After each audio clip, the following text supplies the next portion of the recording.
after the church age is ending soon. Dito nag-umpisa ang church age. Ito, binabasa natin. Soon, it will start. Dadaanan natin. But that church age will end at the rapture.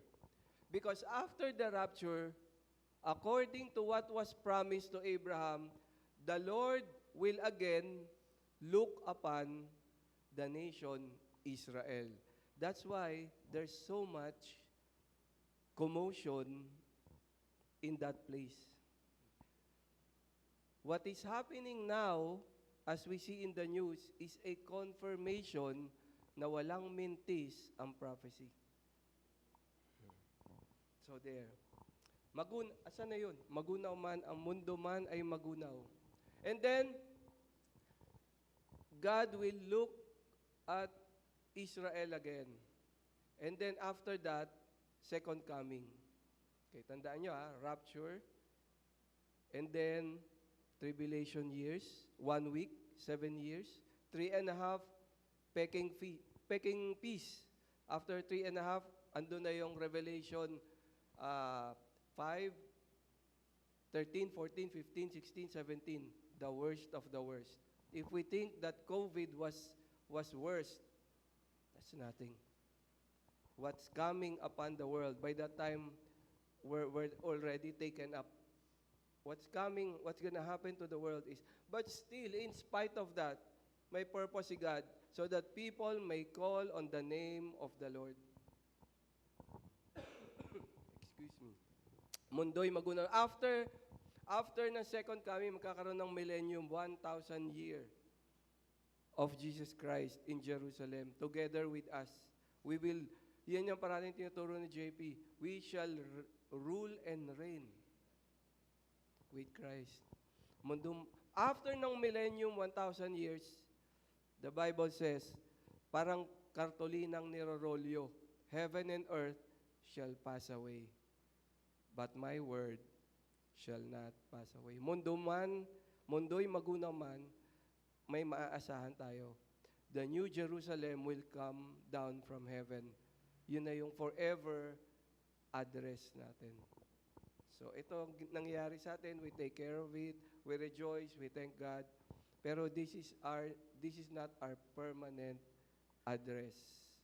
Maging hanggang wakas nitong buhay. Ito yung kung mamatay ka ng mas mauna, never mind. At the rapture, ikaw rin ang mauunang gumising.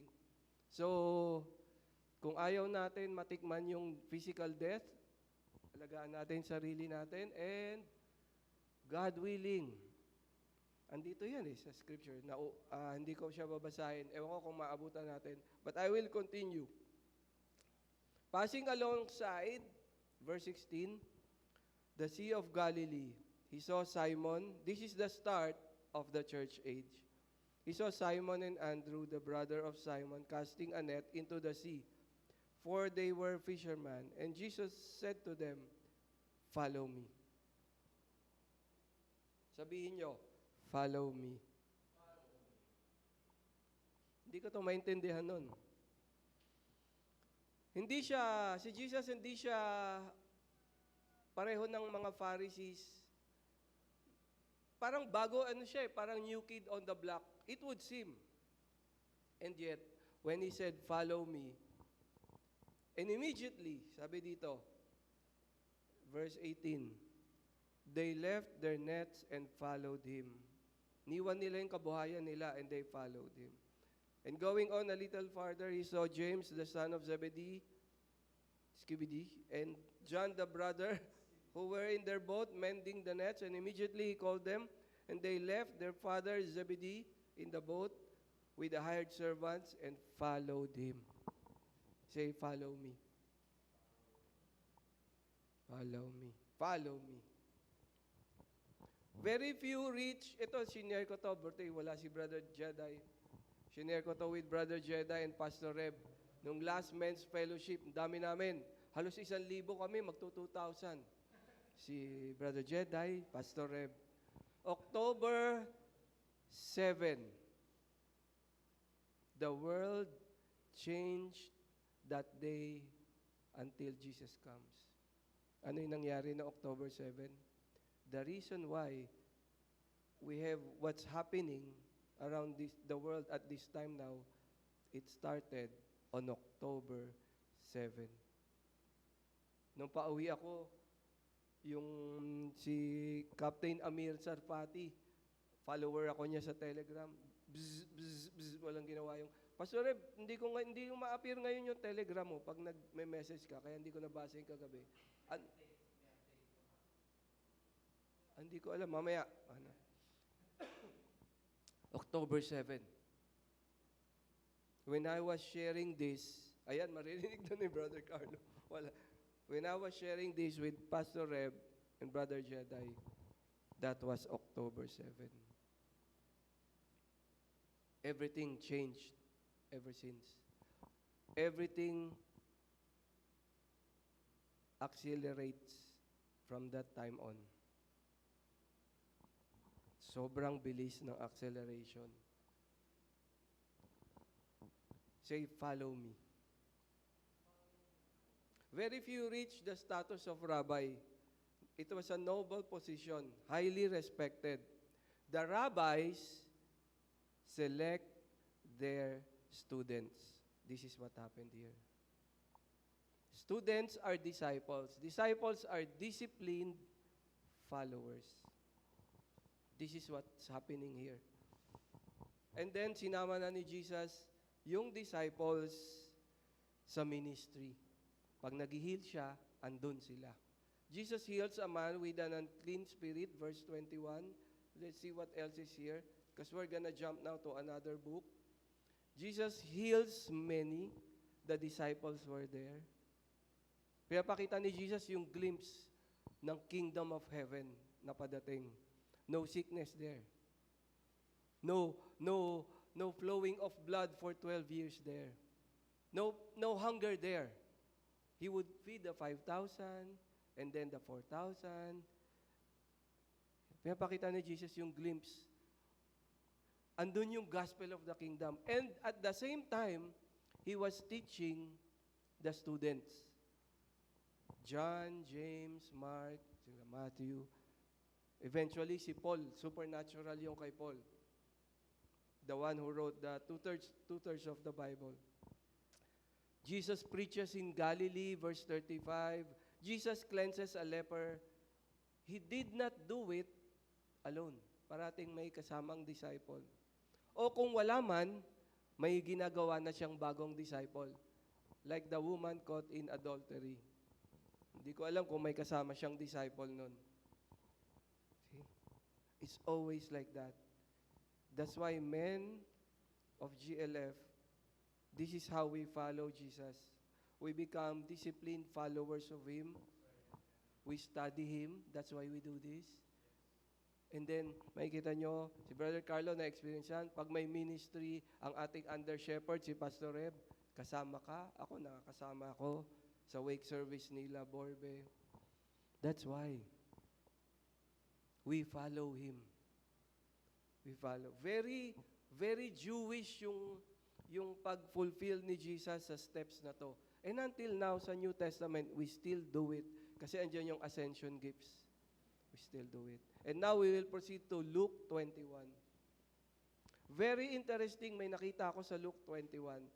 And you will be amazed with this. Dahil ang start nito, na-share ko minsan sa giving. What? It's so amazing kung paano kinoconnect ng Spirit yung mga principles, yung truth. Luke 1. Luke 21, sorry. Luke 21. There. Look. Sa verse 5, Jesus foretells, ito yung title niya ng mga paragraph, Jesus foretells destruction of the temple. But before that, sa 21 verse 1, it talks about the widow's offering. Wow. Nakita niyo yun?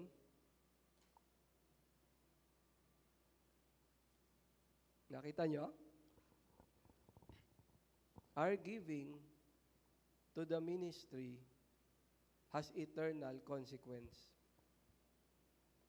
Everything that we have, everything, everything, literally everything will be burnt up, including our money.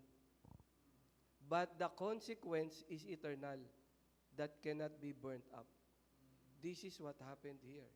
Jesus looked up and saw the rich putting their gifts into the offering box, and he saw a poor widow put in 2 small copper coins. And he said, "Truly I tell you, this poor widow has put in more than all of them, for they all contributed out of their abundance, but she out of her poverty put in all she had to live on." She invested correctly. Yung lahat ng pera, lahat ng properties, lahat ng ari-arian ng mga rich people na yon, they're all gone. Na-mention sila dito in a negative way. But this poor widow, in a positive way, may reward siya forever. And look how Jesus transitioned.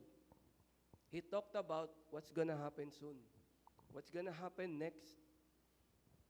In verse 5, Jesus foretells the destruction of the temple, 70 AD, or AD 70. And while some were speaking of the temple, how it was adorned with noble stones and offerings, he said, God willing, kung may time pa, nakapunta tayong Israel, meron dong sabi ni Jesus kasi, babasahin ko muna. As for these things that you see, the days will come when there will not be left here one stone upon another that will not be thrown down. Andun pa yun sa Israel ngayon. Ganyan sila kalalaki, Bloke-bloking stone. Nakakalat sa tabi ng Holy Temple. Andun pa siya. Kahit andun yung Dome of the Rock ng Muslims. May part doon ng lumang temple, andun yung mga rocks. Wala talaga nakatayo. Andun sila nakakalat. Yeah. Oy, nakapunta ka na. See? So, pakwento tayo kay Brother Tony. God willing, makapunta tayo. But kung kukunin na tayo ni Lord, snatching up, hindi na natin mapupunta. Well, never mind. Basta kasama natin si Christ. Nakita ni Brother Tony, with his own eyes. Di ba? Ang lalaki niya, pero nakakalat lang siya. Because Jesus told about it. Walang mintis. He foretold about those things. And they asked him, "Teacher, when will these things be, and what will be the sign of these things are about to take place?" And he said, "See that you are not led astray, for many will come in my name, saying, I am he. And the time is at hand. Do not go after them." Alam niyo, yung isang translation ngayon ng Government of China, translation ng Bible, about the woman caught in adultery. When nobody stoned the woman, sabi ni Jesus, "Where are your accusers? Where are those who condemn you?" Sabi ng woman, "No one." So they all left. Ito yung sabi doon sa translation ng China ng Bible. Ang sabi ni Jesus, "Neither do I condemn you, for I am also a sinner." There you go. See that you are not led astray, for many will come in my name. False Jesus, false Christ. That's why it's important. Kaya dito sa JLF, nagiging old school tayo, classic. Binabalikan natin yung paper Bible. Kasi magiging classic to soon. So many versions, even AIs have their own versions. At may mga twistings na nangyayari. You wouldn't notice kung baguhan ka. See? Ang sagot ba naman ni Jesus doon sa bagong version ng Chinese government? "Neither do I condemn you, because I'm also a sinner." Di ba yan ang woke ngayon sa culture? Huwag kang judgmental. Weaponized na ngayon ang pagja-judge. Sure, as believers, we do not tell people you will go to hell or this one will go to hell, this one will go to heaven. But we tell them according to what the Word says. But we can judge according to the Word if a person is sinning. We judge not to negatively criticize, but to encourage that person to let go of the sin. Ito yung parating na narinig natin kay Pastor Reb. Sabihin mo sa tao na yun, na nagkakasala, you are the righteousness of God in Christ. It is not, this sin is not fitting for you anymore. Because you are the righteousness of God in Christ. Sabi nga ni JP, di ba? Pag chain smoker ka, smoke ka, punta ka sa kanto. But as you smoke, you say, I am the righteousness of God in Christ. You always say that. And remember the verse that says that your body is the temple of the Holy Spirit. Sige, hidip ka lang. See? I can judge you, but positively criticize you, to encourage you to let go, because you are the righteousness of God in Christ, and your body is the temple of the Holy Spirit. Hindi mo na kailangan yun.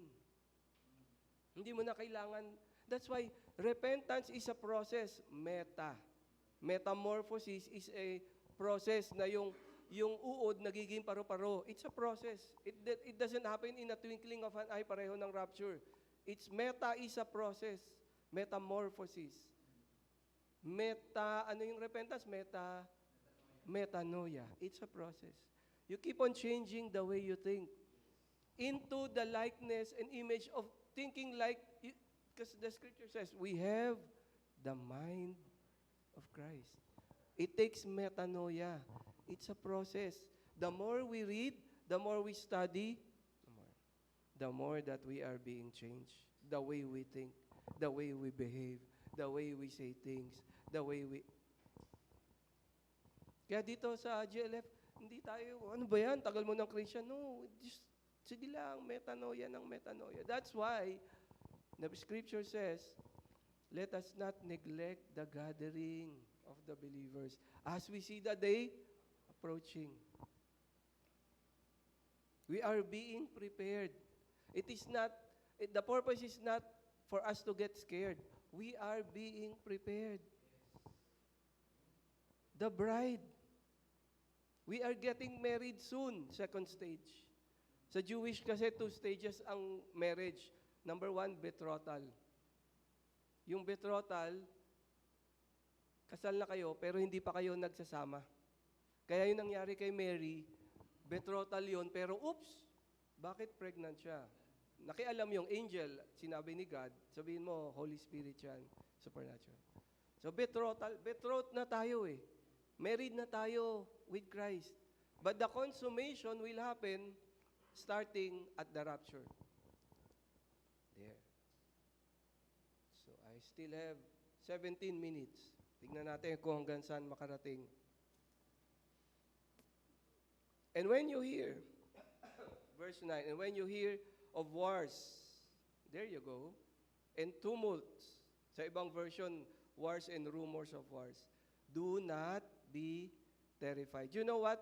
The world does not know Jesus. A lot of people do not know Jesus. That's why their reaction is to be terrified. We should not be terrified. We have the inside information. First, kumbaga sa stock market, may inside information ka. What stocks will collapse? What stocks will go up? Yeah. Sa stocks, illegal yon. Pero sa kingdom, hindi. Sabi ni God kay Abraham, you are my friend. Shall I hide from you what I will do to Sodom and Gomorrah? Save your cousin. Save your pinsan. There. Jesus foretells wars and persecution. 15 minutes. Verse 10, then he said to them, nation will rise. Ano to? Ethnic war. May isang country sa Africa, Darfur ba? Country ba yung Darfur or city siya, capital? Hindi siya. Kapiranggot lang siya mabalita sa news kasi ang headline is Israel. Yung stumbling block sa Zion, ayan na. But hundreds of teenagers, Christians, were killed, burnt, raped in that African nation. Ethnic cleansing, also religious cleansing. It just happened itong week lang na to. They burned the churches. They killed mga young youth. They killed them all. Nation shall rise against nation and kingdom against kingdom. Ito na yung nations. You know what's happening now? If this is Israel, to the south, andyan yung Gaza and Yemen. To the north, andyan yung Iran and Russia. To the south, andyan yung Syria. Tahimik ang west. Because the Antichrist will come from this place. How near are we? And this will escalate. Because the Bible says so, in kingdom against kingdom. I'm not happy na mag-escalate, but si Jesus nagsabi, babasahin natin, sana madaanan natin dito. There will be great earthquakes. You know what's happening in Iceland now? Sunod-sunod. Brrr. Volcano erupting in Iceland. The whole of Iceland. As I speak.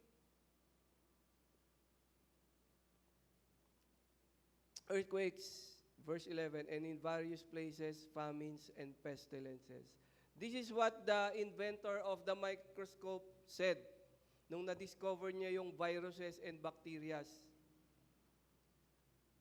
These things are beasts. Sinabi yan ni JP, little beasts, bago magka-COVID. Years before magka-COVID. Pestilences. Yung nakadiscover yun ng microscope, hindi niya alam, I don't know kung Christian siya o hindi. Sabi niya, these are beasts. Hindi mo nakikita, ang liliit, but they kill. They kill people. Example, 2020, COVID. There you go. 6 million plus died. COVID. Marami akong kamag-anak, kaibigan, may mga relatives, may tatay, namatay. Yeah, pestilences. And there will be terrors and great signs from heaven. Basahin niyo yung Revelation 12. Kakalabas lang niya sa stars. Alam niyo si Abraham, sa Mesopotamia, that place was so modern, so ahead of its time. The oldest city, Mesopotamia. And a lot of people, lalo na pag-educated, they know astronomy. That's why God was able to tell Abraham the story of the gospel through the stars. And Revelation 12, kakalabas lang the past few weeks or months. Heavens, yung mga alignment ng stars, ganun. But of course, hindi ako marunong ng astronomy. But Abraham knew about the story. That's why Abraham believed. And he became a loyal believer. And it was accounted to him as righteousness. Wala naman natutunan si Abraham sa Mesopotamia. Foreign gods lahat dun. Doon yung Babylon later on. Yun yung modern Iraq ngayon. But because he knew about astronomy, naintindihan niya ang story. Sabi ni God, di ba? Look at the stars. Hindi lang yung promise. When God said that, nakita ni Abraham yung story ng redemption ng gospel. Anong verse na tayo? Verse 12. But before all this, they will lay their hands on you and persecute you. delivering you up to the synagogues and prisons, and you will be brought before kings and governors for my name's sake. Nangyari na to, AD 70. This will be your opportunity to bear witness. Mangyayari pa to during the 7 years of tribulation of the Antichrist. Settle it therefore in your minds not to meditate beforehand how to answer, for I will give you a mouth and a wisdom which none of your adversaries will be able to withstand or contradict. This is what's exciting about our Christian life. Of course, we study the Word. Of course, we study the Bible. Ito yung challenge ni Lord sa atin. Isara mo yung Bible mo. I will tell you a place or places where you should go, and do not meditate what you're going to say. There will be opportunities when people will ask you, and I will tell you what to say. And they will be amazed. It happened before, it's happening right now, it will happen even during the tribulation years. Exciting siya eh. Alam mo yun, yung hindi ka nag-prepare, but the word is in your heart. Jesus, hindi siya nag-aral na nag-umpisa ng bata, ganyan. Di ba? 12 years old siya natuturo sa mga Pharisees sa synagogue. 12 years old. Of course, he's the Son of God. COO yan. Child of the owner.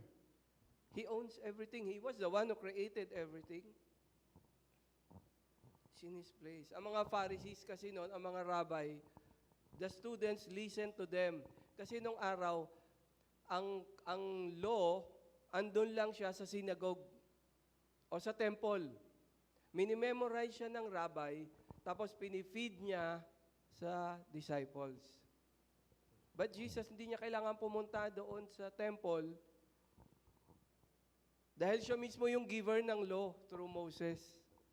And He was also the one who later on fulfilled it.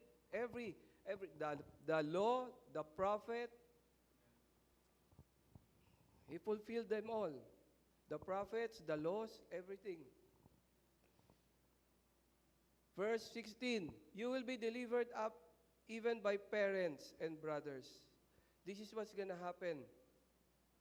When the rapture comes, after that, this is what's going to happen.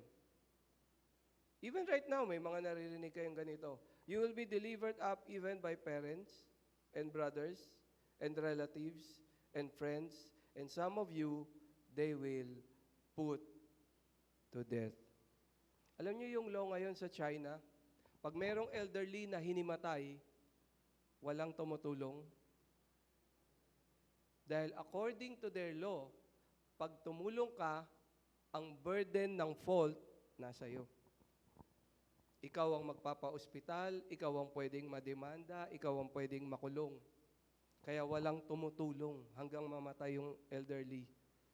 Until the police comes, or may foreigner na tutulong.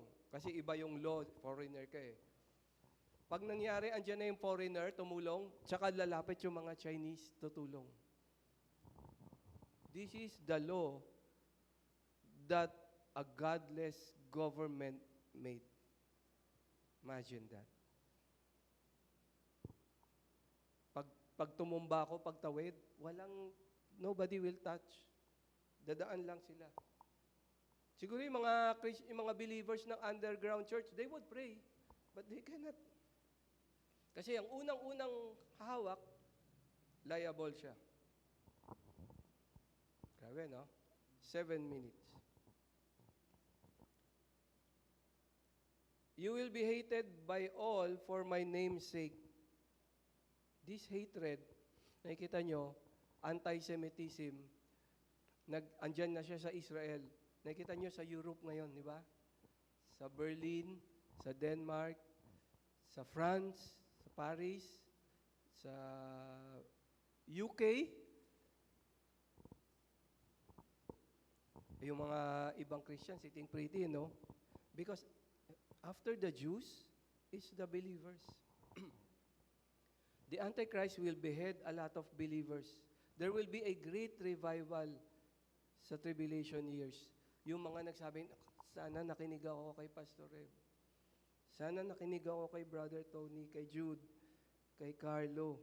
Sana nakinig ako kay Carlo nung sinabi niya masarap yung pizza sa lugar na... Ay, hindi pala. Yung gospel, sana nakinig ako. Pizza. Joke lang eh. Sana nakinig ako. Sabi nga ni Pastor Rev, yung mga preachings natin, service natin sa YouTube, mapapanood nila yan. Sana nakinig ako. But may chance pa rin. You know, God is a God of grace. Kahit mag-end na yung church age, andun pa rin yung grace niya sa mga magre-receive, sa mga tatanggap, but they will pay a high price with their own lives. Sila yung tribulation martyrs. Because the Antichrist will not only hate the Jews, but Christians. This is what's gonna happen. 5 minutes. You will be hated by all for my name's sake, but not a hair of your head will perish. Ano to? At the rapture. In eternity. You see, our God is a God of grace. Our God is the God of healing. Our God is the God of restoration. Our God is the God of resurrection. See? Kaya sinabi niya dito, but not a hair of your head will perish. Because He can resurrect. My gosh. So, nakita niyo yung confidence dito, yung assurance dito, walang mintis. Do not care for your life. Do not be afraid. Sabi niya, do not be afraid of those who kill the body, but they cannot kill the soul and the spirit. Be afraid of the one who can kill both. That's why the disciples, that's why si Peter, nung nagkaroon siya ng boldness, hindi na siya natakot sa body niya. When he was being nailed, sabi niya, up. I'm not worthy to be nailed like this. Upside down. May kayabangan yan si Peter eh. Lumitaw ng konti hanggang sa huli. Upside down. Imagine nakapako ka, then yung blood mo lahat pumupunta sa brain mo hanggang mamatay ka.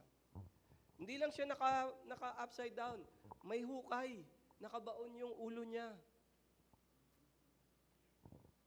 Because sabi niya, hindi na siya natakot. Because he knew. Alam niya. I'll get resurrected. Jesus is the resurrection and life. After Pentecost, naiba talaga siya, yung power on high. Kaya ang ganda ng water baptism, Pastor Reb. Talagang nabuborn again ka. The dunamis comes upon you. Comes upon and within and through you. So powerful. 3 minutes.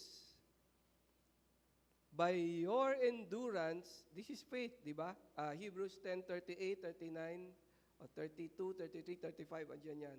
Bago yung Hebrews 11. By your endurance, you will gain your life. By your faith in Jesus, who is your righteousness, you will gain your lives. So men of GLF, Pastor Reb, ang under shepherd, this is us. We are disciples. We are followers of the way. We are followers of Jesus Christ. As we see the day approaching, eto na yon, guys. We take it seriously. We follow Him. And we honor and respect yung under shepherd ng Grace Life. This is who we are. Followers of the way. This is serious. As men of GLF, sa family na personal, sa family, sa immediate family, sa secondary family, sa friends, sa other people, even sa enemies. Okay. We should change the way we think. Hindi lang natin isipin, yung rapture is for us, for them. Alam nyo, kahit yung mga tao, napaka-apathetic o walang pakialam, busy sila sa career, sa relationships, busy sila. Andun yung makikita mo yung compassion ni Jesus sa heart mo. Imagine kung unang-unang maiwan sila. Pangalawa, dalawa kasi yung magiging behavior ng tao, either mag-receive nila si Lord because of the wrath of the coming wrath, o i-curse nila si God. Dalawang klase lang ang tao.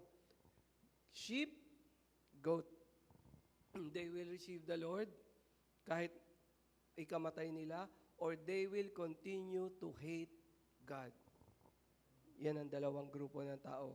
Nangyayari ngayon, and it's gonna manifest the more after ng rapture. So I'll end with that. So men of GLF, we are disciples. The scripture urges us every time we study it. It's like Jesus telling us, follow me. And we have the ascension gifts here in church. Kompleto si God. Wala siya sinasabi, oy, may nakalimutan ako. Paano yun gagawin? No, it's complete. So Father, we thank you, Lord. Lift up your name. We lift up your word. This is who we are in such a time as this. Lead us, Lord, so we may redeem the time. Time is so short. It's so short, and it's becoming shorter. The world is becoming smaller, and the time becoming shorter, Lord. Help us to redeem the time. Help us to number our days. We follow you, Jesus. We follow you. In Jesus' name we pray. Amen. Amen.